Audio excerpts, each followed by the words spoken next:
日本時間5月20日、ドジャースのムーキー・ベッツ選手が MC を務める、米番組、オンベースに、エンゼルスのジョー・アデル選手が出演しました。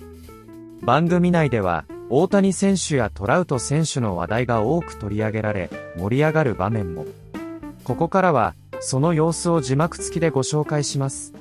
Has Torrey helped you a lot in the outfield defensively? Oh, a ton. Just really like when I first got up, I struggled going back on the ball. So it's kind of funny how that's kind of like a superpower of mine is going back now because it used to be something I struggled with. So really just the mindset of just going back and just getting after it, you know, and he was one of the best at doing it. I mean, it's Torrey, so pretty awesome. Then you had another, you robbed another homer in Cleveland. Like that was like last week or something, wasn't it? Crazy. So what are the odds? Now you're the guy. I mean, shoot. So I want to switch a little bit and talk about some of the greats that you've been around, like Torrey, Shohei, obviously, Mike. What have those guys what has Mike meant to you, and what has he taught you as far as playing the outfield and really the whole game in general? 100%. I've kind of outside of Mike, I'm like the second longest tenured Angel now. So I've been around, Mike now for a while, but really just taught me the level of consistency of just your work. And Shohei was unbelievable too when he was with us, and just being very meticulous about a routine and committing to something. Because, like you're going to go out there and there's just going to be days where it doesn't go your way and you don't have it going on. There's going to be weeks where it's like that. Right. And so it's real easy to want to switch something up and change something or try to reinvent the wheel. And these guys are just like, hey, like, we know what works. Like, you know who you are as a player. Just commit to that process. So over the last 5 and 6 years of, really being in the big leagues and being around Mike and these guys, they just show you that level of consistency and what they do in their routine. So how have you balanced? Because at some point you do have to switch some things up just to keep up with what's going on. How have you balanced being consistent, but also switching some things up and adding to your repertoire of whatever it is, whether it's hitting, defense, or whatever? How have you balanced that? 100%. I think one of the big things for me is when I'm getting a little out of whack, I'm trying to do too much. And that's normally, I'm trying to either, if I'm slumping, I'm trying to swing my way out of it, or if I'm not feeling too great, I'm not seeing the ball or I'm chasing. And one thing that's always a constant is to just go back on defense. And that's like always, that's kind of how I've reverted back to kind of getting back going at the plate, is like, if I can go out and make a big play or go out and focus on trying to get it out. If I'm getting out, somebody else is getting out, and kind of try to have that mindset. A lot of times things will click back, but really just shorten up and do what the game's asking for. Right. A lot of times just get me back. Just play the game. Yeah, just play it. Not worry about all the extra things. No, don't be the hero. Just play it, and then you'll get back into that groove. And then eventually we'll be the hero. Yeah. All right, I do want to talk a little bit about Shohei and pitching. He's going crazy right now, especially. But in general, you saw him pitching all the time. What you got on him pitching, bro? The thing about Sho that, gets me going is the fact that he'll come into spring training, he'll say, hey, like, I want to do this. And most people come to spring training and they have all sorts of ideas about what they're going to do, and he just does it. Yeah, it's like he came in, I remember when he started messing around with the sweeper for the first time a couple of years ago, and we were like, now it's like one of the best sweepers in the game, you know what I mean? It's just, it's crazy to see, but really just his tenacity and focus when it comes to getting it done and trying to find whatever he's trying to do, it's like he finds a way to get it done all the time. So he's been just a force out there. It's kind of sometimes not really fair, just because, people say you can do whatever you put your mind to, right? And it's true in a lot of situations. But like in the big leagues, it's not really like, you can't just say, oh, I'm going to throw a sweeper and then be the best in the league at throwing a sweeper. Throw it one time in a bullpen and come out and then go 8 shutty. You know what I'm saying? Like, that doesn't really work that way. And for him, it does. I think his rules to life are a little different than the rest of us, which is cool. I'm glad he's on our team. So, you had your chance. You had him. Sorry about it. But I do want to talk about, and then him having obviously two of the best in the game as far as Shohei and Trout. How did it go? Shohei then Trout, or Trout then Shohei? I think for the most part it was Shohei leading off, and then Trout was second. How was that when you're in the lineup and you see Shohei Trout?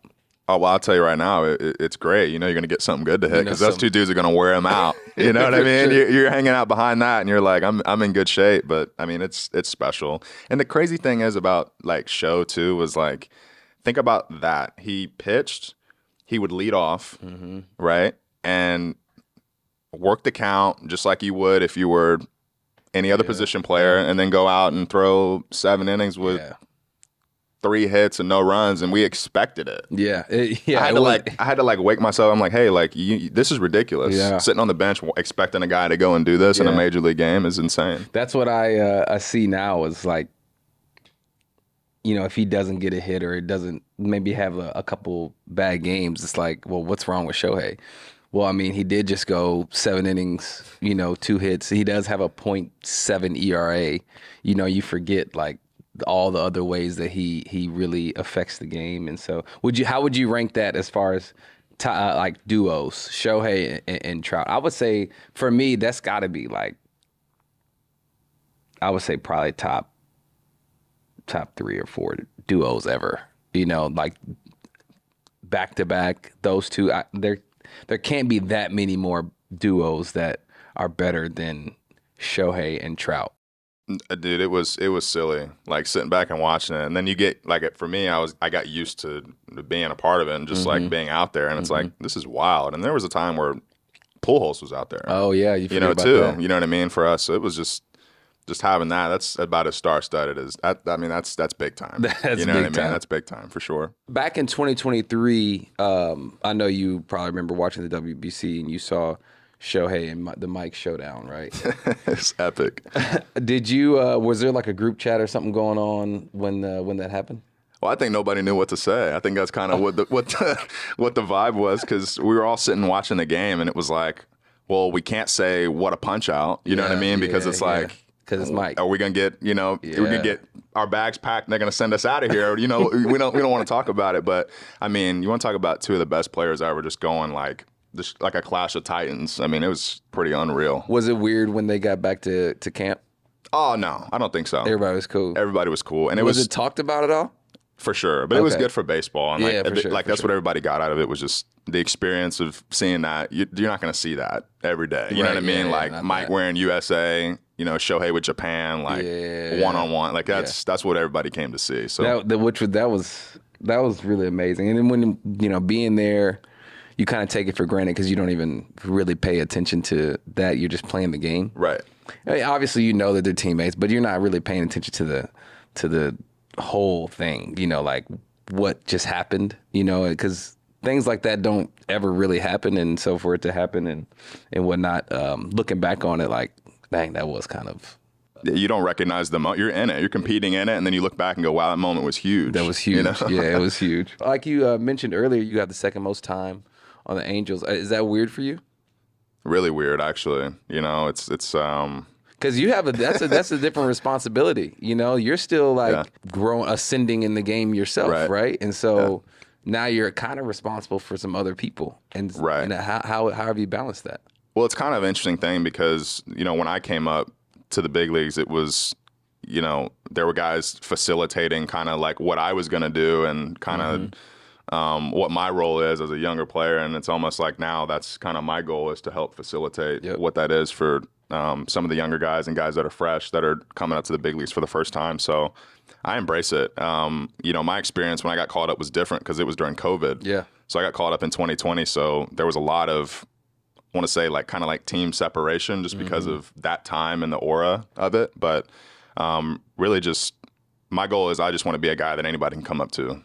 Just talk about anything, just be there, reaching out to everybody, wanting to kind of create that level of camaraderie within the young guys. If we can get guys to come up, and you know this, but if we can get guys to come up from AAA and feel like they're still in AAA and that comfort level, that's just the better they're going to play. You know, we don't want anybody to make the moment bigger than what it has to be. It's going to be a big moment, you know, and it's already big. But we want them to kind of just be comfortable in who they are.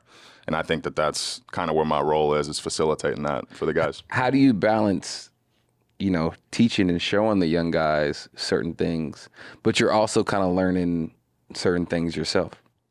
I think just kind of ask the questions, you know, like if I'm seeing something, just like talk through something with somebody, I might get something out of it, you know, by talking through it. If somebody's going through something or if I see something. But like you said, I'm learning from Mike. Mike's learning from other guys too, from different things. And we kind of just use each other to kind of just, you know, pick each other's brains and kind of, you know, get some info when we can. And really, though, the guys have been really good about it. Like, we've really had, like, a solid group as far as guys working, trying to figure things out, trying to learn things, you know, putting new things into play right away. We obviously have some work to do, but we collectively, though, like, Mike's done a great job. And, you know, I kind of look to kind of back that up. What does Mike really mean to you guys? You know, I mean, obviously he's, you know, the face of the Angels, right? Yep. I mean, one of the best players to ever play. So what does he really mean to you guys in that clubhouse? I think for a guy like him, he's a very, you know, follow my lead, watch as I go. And, you know, it's important kind of for me to guide that and say, hey, like, if you want to know what it takes, you know, you need to watch this guy.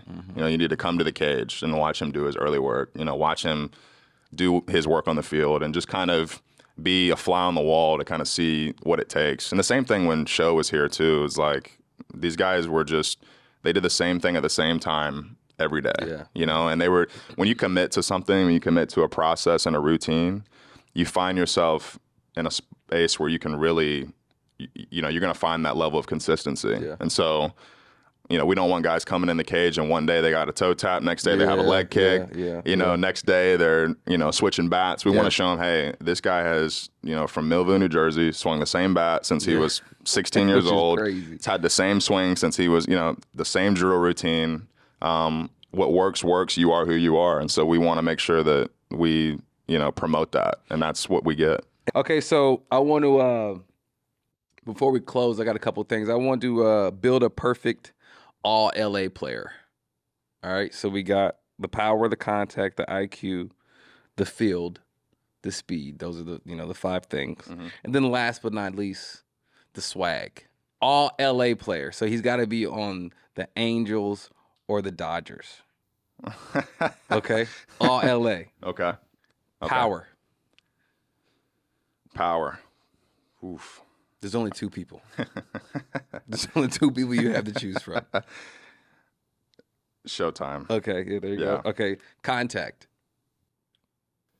Contact.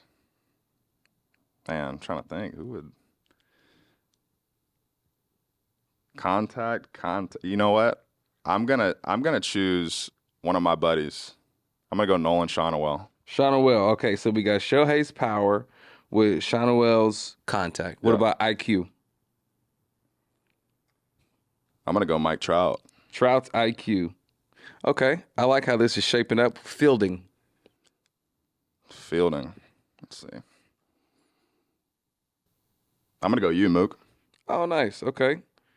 Okay, so fielding. Okay, what about speed? Speed.